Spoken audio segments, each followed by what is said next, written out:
Welcome back to Between the Horns. If you're not already subscribed to the channel, what are you doing, man? It's free. Like, comment. We want to see what you guys are thinking. Our guest today has been referred to as the best dressed woman in women's basketball. Personally, I believe that she is. Today, Sydney Carter, we're so happy to have you on, Coach. Thank you. So excited to be here. How you feeling? I'm feeling amazing because I choose to. Every day. Finally, amazing. another Dallas person too. We're Absolutely. finally. It's about Yeah, time. Yeah. It's been straight Houston guests for like the past 4 episodes, They've which been is plotting great for against me. me. Nice change for you guys then. exactly. Straight Yeah, D-Town girl right here. So you've been in Austin for over a year now. How are you liking it? Love Austin. Like 1 minute you're like driving down the highway going to downtown. Next you can find a lake to go Yes. kayak on. So it's like a nice change. It's amazing. And Coach, I know, I guess coming into this season, your title as player development coach, how has that role evolved? And obviously, I would love to spend a lot of this conversation talking about your transition from player to coaching. But kind of what sticks out to you as, starting off as a player, you didn't think it would be this hard, or like a coach from a coach's perspective, but now you're there, like what is different or what strikes you differently? Well, it's not just a 9-to-5 job. Like, when you were a player, it was like, oh, okay, I'm coming to practice, I put my hours in, and then I'm out. A little treatment here and there, but now it's like, okay, I've got to do housing for the kids. They got community service to do. I'm on the court doing workouts. Scouts are done during the season.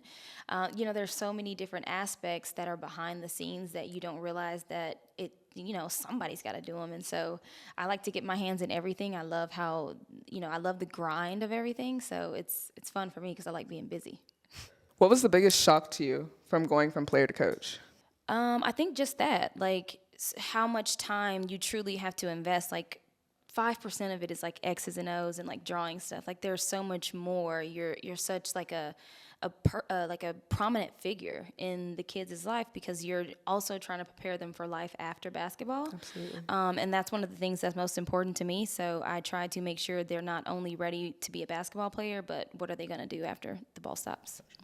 What have you noticed, I guess, like from now the coaching perspective, when you're recruiting players, even like the best players coming into college, what separates like the top players? Like what do kids coming into school have, or even like seasoned college veterans, like thinking about what evolves in college that you think is that key component in playing professionally that most kids just don't have coming in?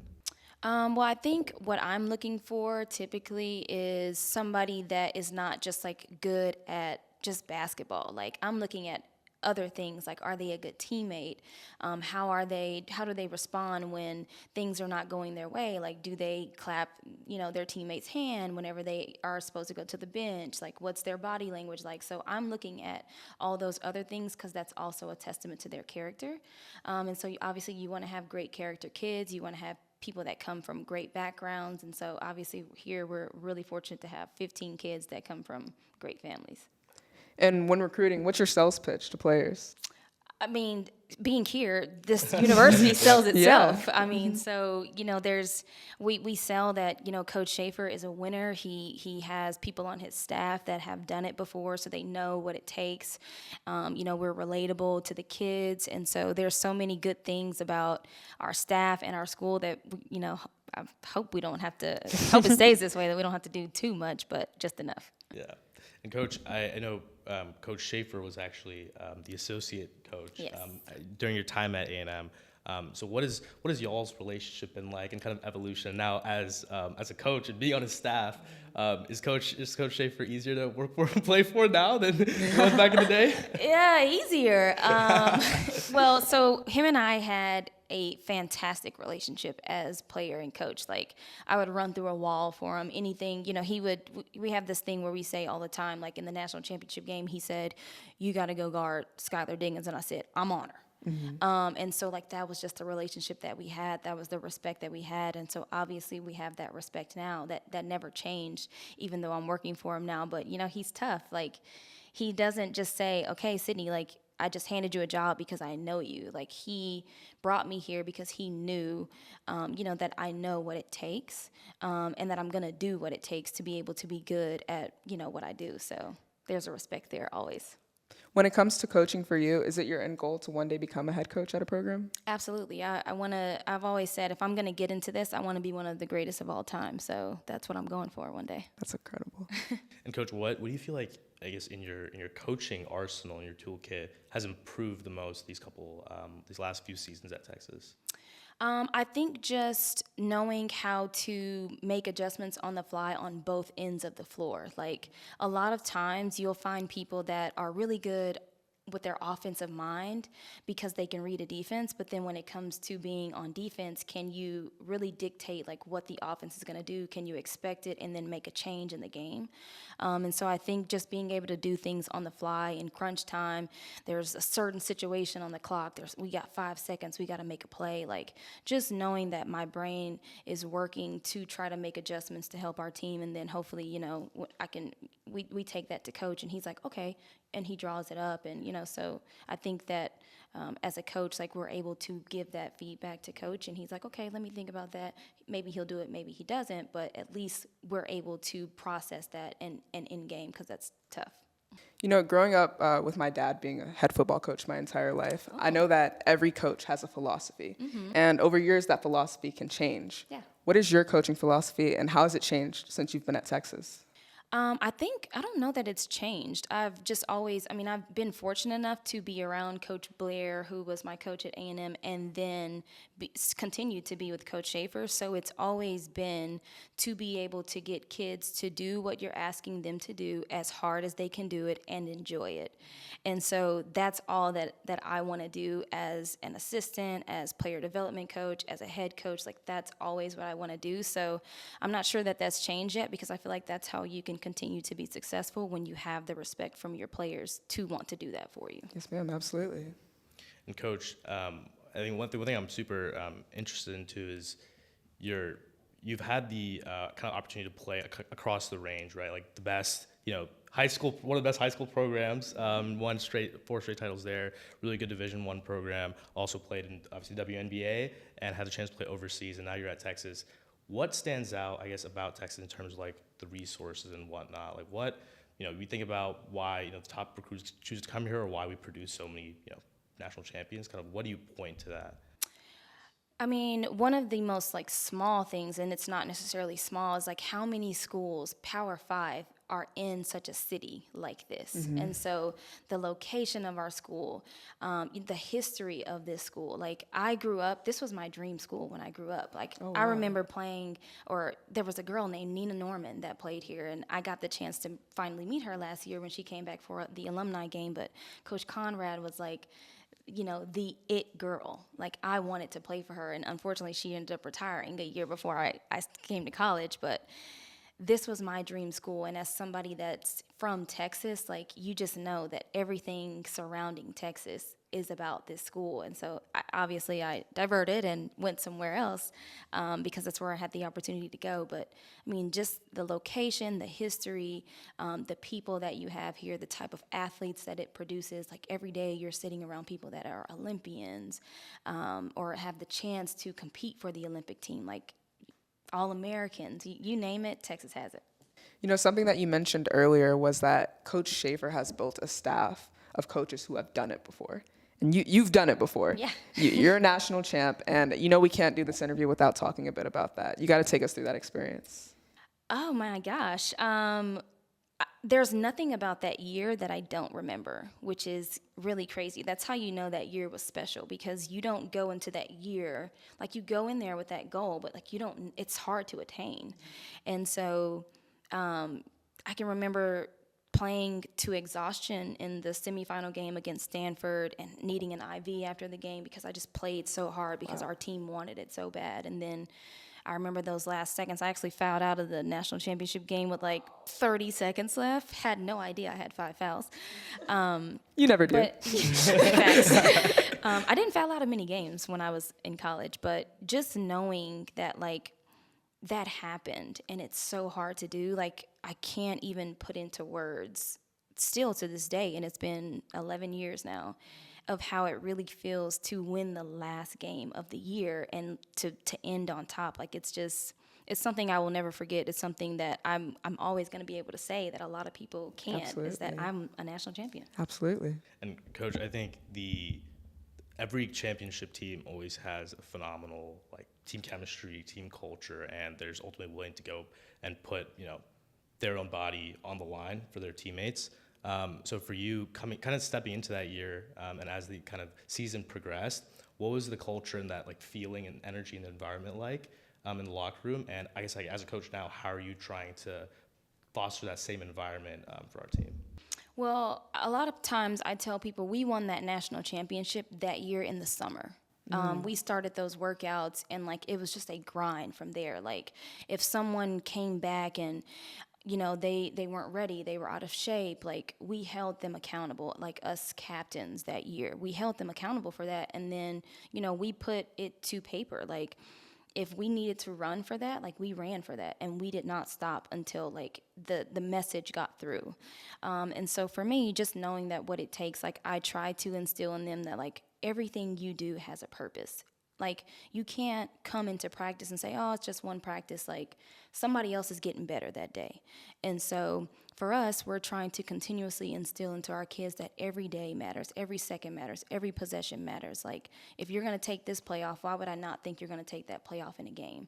So continuing to build good habits is what we're trying to do here, and Coach Schaefer is constantly, griping on that and harping on that with our kids. Is you got to build good habits because you're going to default to your habits come crunch time, and we want to default to good habits. Definitely.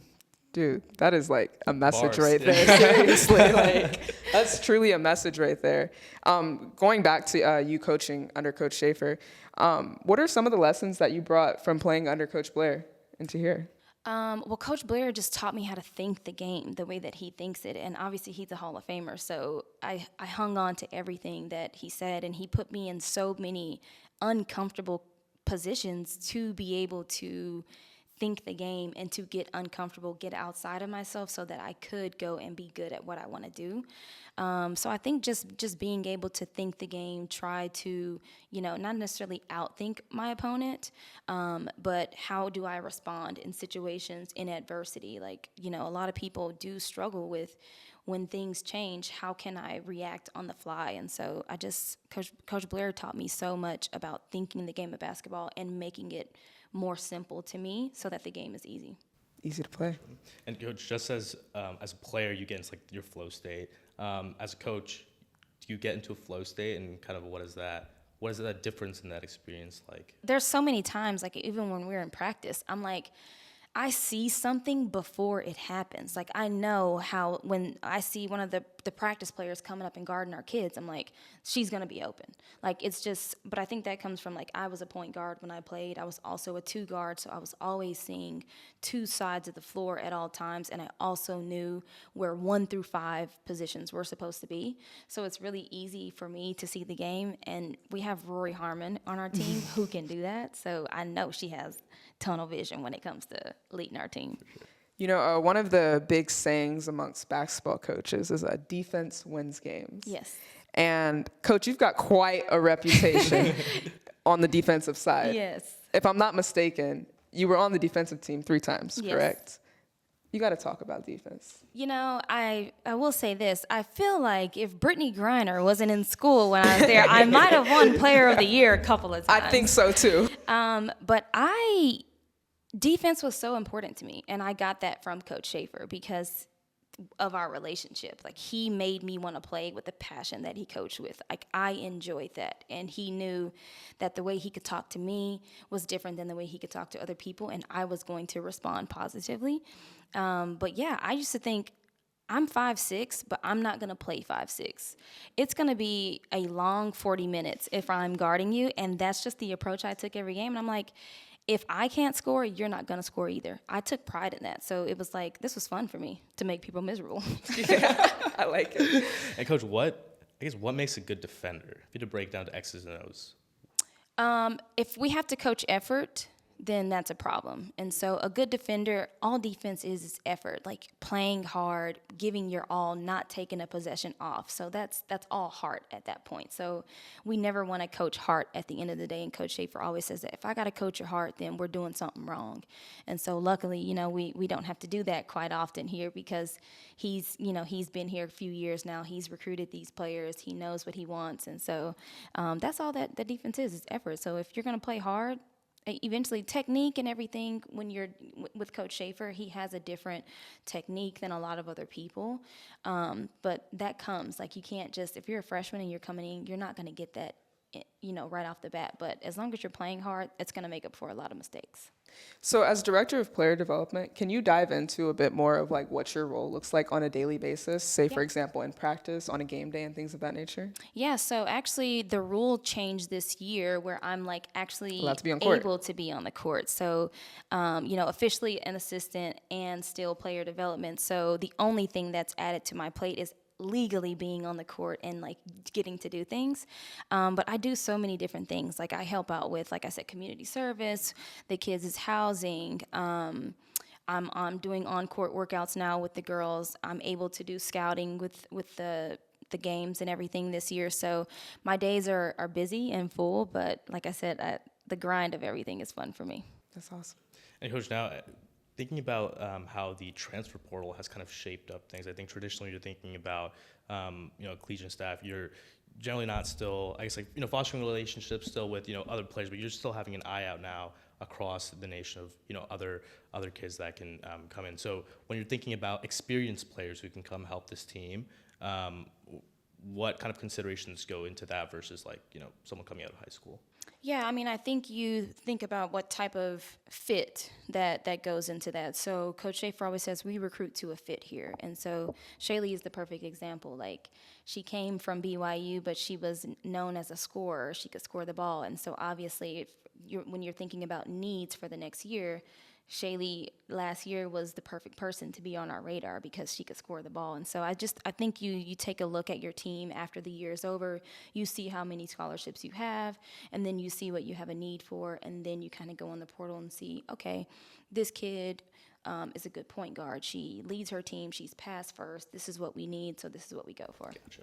So as someone who's grown up playing basketball pretty much my whole life, I played in high school and such, something that's made me really happy to see within the last 2 years has been what I call the renaissance of women's basketball. And essentially, within the past 2 years, the media attention, even last year with LSU winning the national title, there's just been so much attention on women's basketball. How do you see that continuing to grow and develop?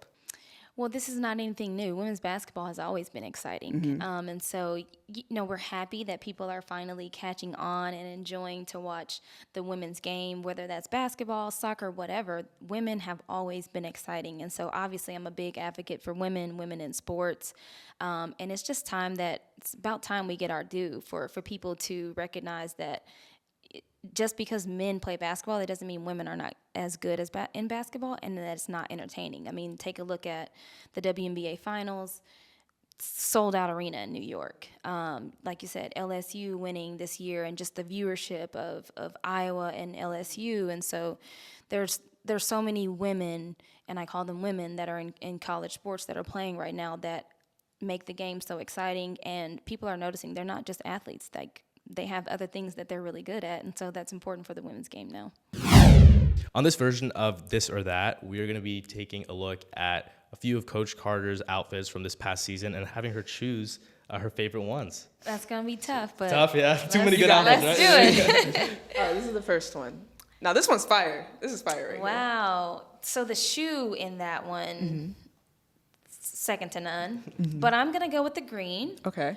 So I actually picked that out that morning. Like, a lot of people are like, oh, do you know what you're going to wear? And I'm like, I don't.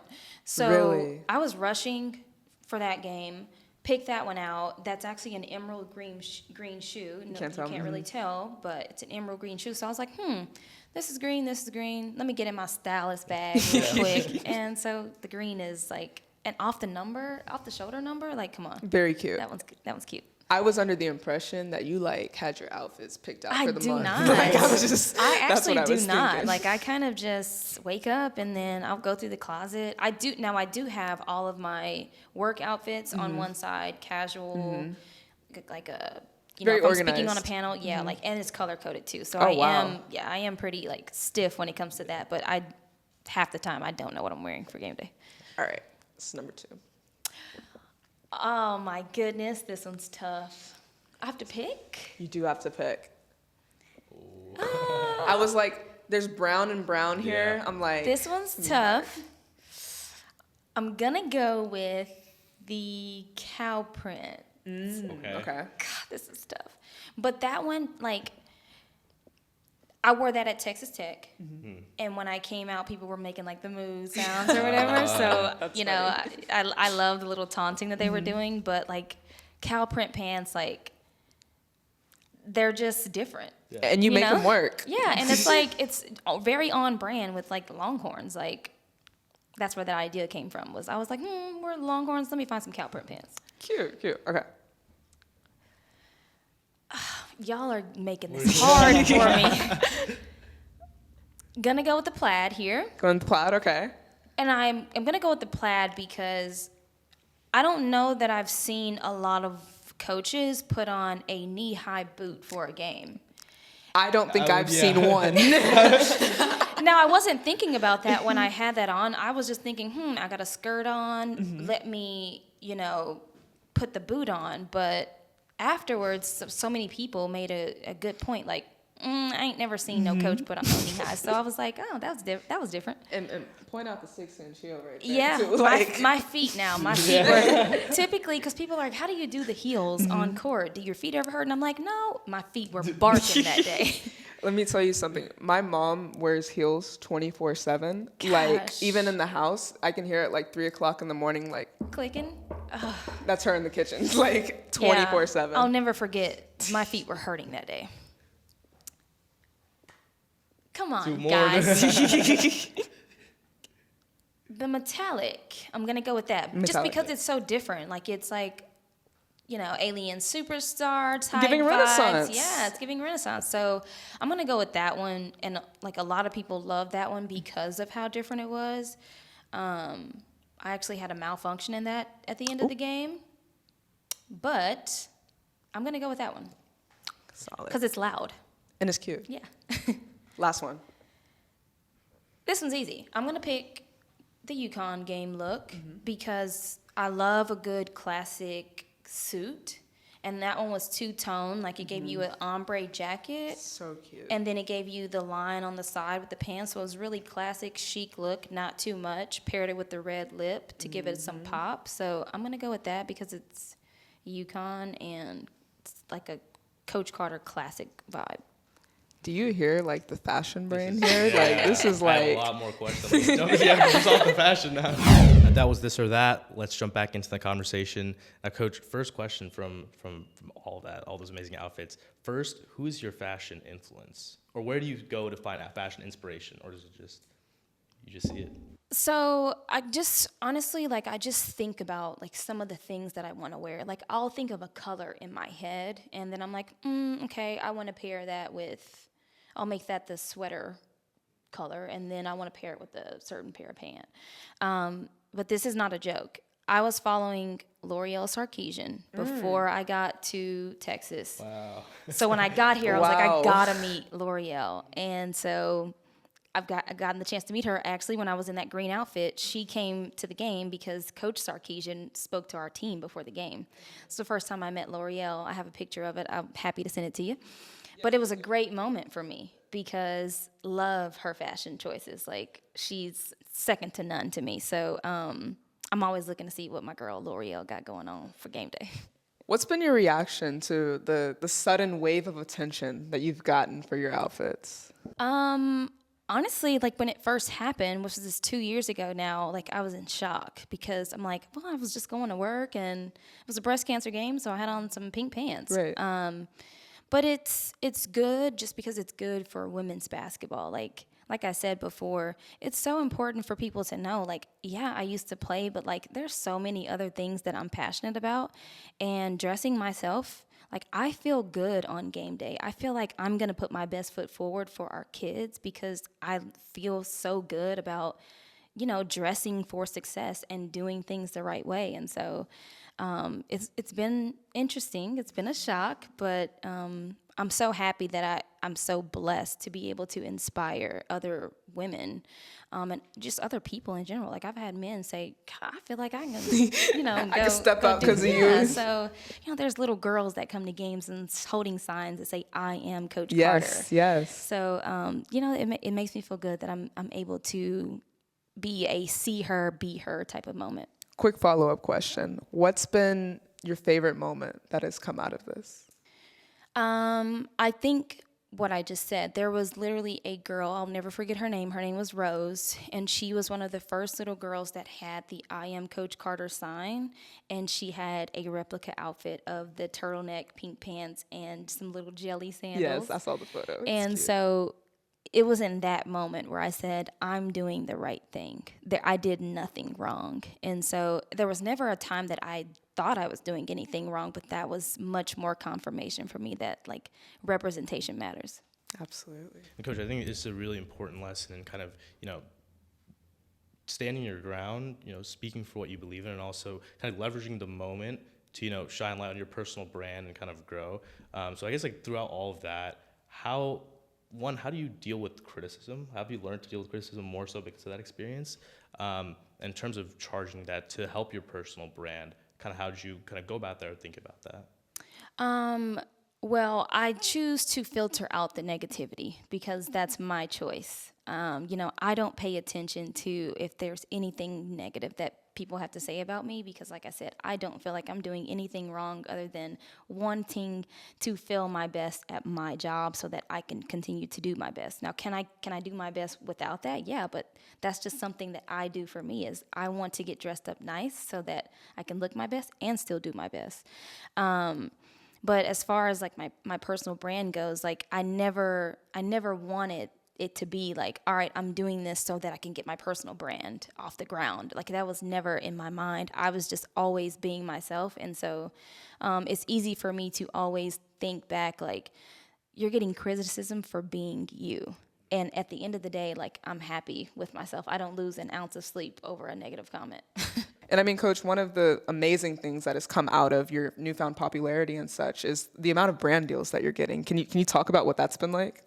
It's been amazing because I'm getting to like exercise the other muscle in me to be able to do so many different things outside of basketball that I'm passionate about. So obviously like I love to get dressed, and so I'm able to exercise the other things in my closet as well. My closet is expanding all the time. So, I got an outfit to speak here. I got an outfit to go there. I'm going to a dinner there. So I get to play dress up all the time now. It's amazing. Could we get any hints or any? I know women's basketball this year has a bunch, or each game has a special like theme and event tied to it. Love a good theme. Do we have any, or which theme are you looking most forward to specifically? Ooh, good question. I'm looking forward to the Baylor game is going to be. I think we're gonna have to do like all white. Okay. I don't want to give you too much. Actually, so that one, and then there is a Jersey Day. And I cannot tell you, but I think this one is going to be iconic. I will say that. I will say that. There's a couple thoughts. Yeah, in mind. instantly a couple thouts going. Yeah, okay. But I feel like Coach would be bold enough to do that though. Absolutely. Oh yeah. Oh yeah. Wait till you see it. I'm We're really ready. I'm more excited about that one than any other one because I won't say why, but when that one comes out, I will give the backstory on it, and it's gonna be through the roof. For all our athletes, and I guess even other folks listening, what are some things about like best practices on kind of working with some of these brands, or kind of thinking like how do you as an athlete and content creator kind of protect yourself and make sure like, hey, like this is kind of the brand and vision I'm going for, and kind of their once again, kind of leveraging your name, image and likeness to kind of sell their product? Yeah, I think it's just important to have good representation that truly understands I'm working for them, and they know your worth just as much as you do. Like, knowing your worth is first and foremost. Knowing what you bring to the table, knowing, what you want. So having like a very clear idea of what you want your brand to be, and then having people in your corner that can truly execute that and know exactly what you want. So that's first and foremost. And then just not selling yourself short. And obviously that goes hand in hand with knowing your worth, but knowing that it's okay to sometimes say, okay, this company, if it's a big brand and they say, maybe we don't have the budget right now, but we really want you to do this. Sometimes saying yes to that and not getting a dime from that is good, because now you're building relationships, you're networking with people, you never know who they know. And so it's important to kind of make sure you have the right people in your corner to have these kind of conversations that are truly working for you, and like they have your best interest in mind. And for you, doesn't that add like a whole new layer of relatability to your players? Because while you're getting brand deals, I mean, they're doing the exact same thing. Right. Does it help out? A lot of them are like, can you call some of your people? So I'm like, all right, if I could, then I would call.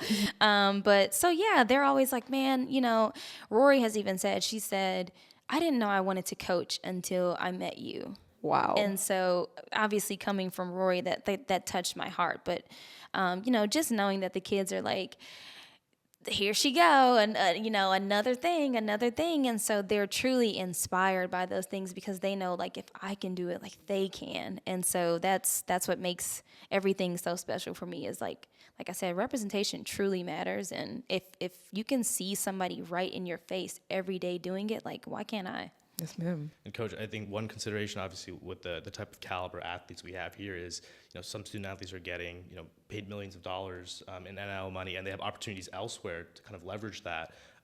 But they obviously, still come to university and still perform.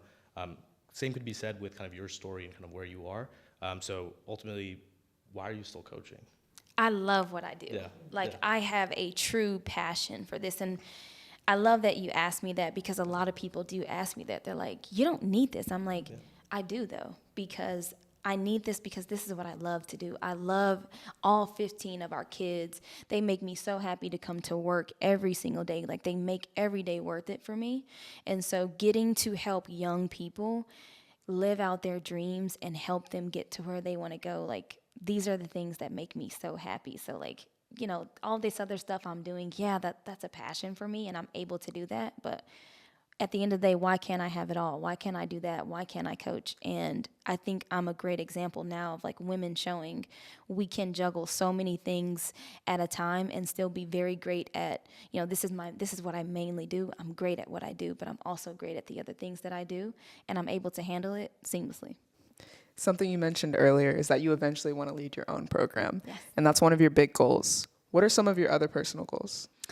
I want to drop my own clothing line in like major retail stores.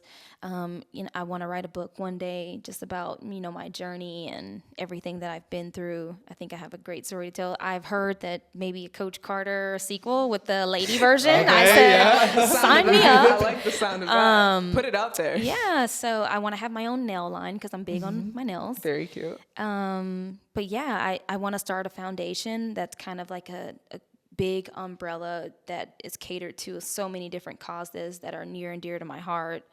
So there's so many things I want to do. Like, the options are endless for me. And something you said earlier is that women can have it all. Yes. And I want to emphasize that, because we can. Absolutely. Like, women are not, and this goes for everybody, not just women, but, women are such under this microscope, and there's a glass ceiling that's put on us all the time that we are continuously shattering.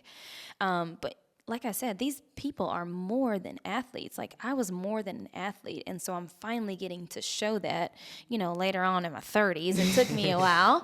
But like, there's so many other things, like Shaylee, I think, wants to do, so many other things with other brands. Same with all of our other kids. Like, there's so many things that they're passionate about, and they're still able to be good basketball players on top of that. Like, I mean, Angel Reese is doing that. Like Absolutely. she's just the one that's mainly in the spotlight, but she's the perfect example because she's 1 minute you see her on a magazine cover and then the next day she's at practice. Right, And she's right. still great at what she does. And so, that's just a testament to that. We can get the job done here and there.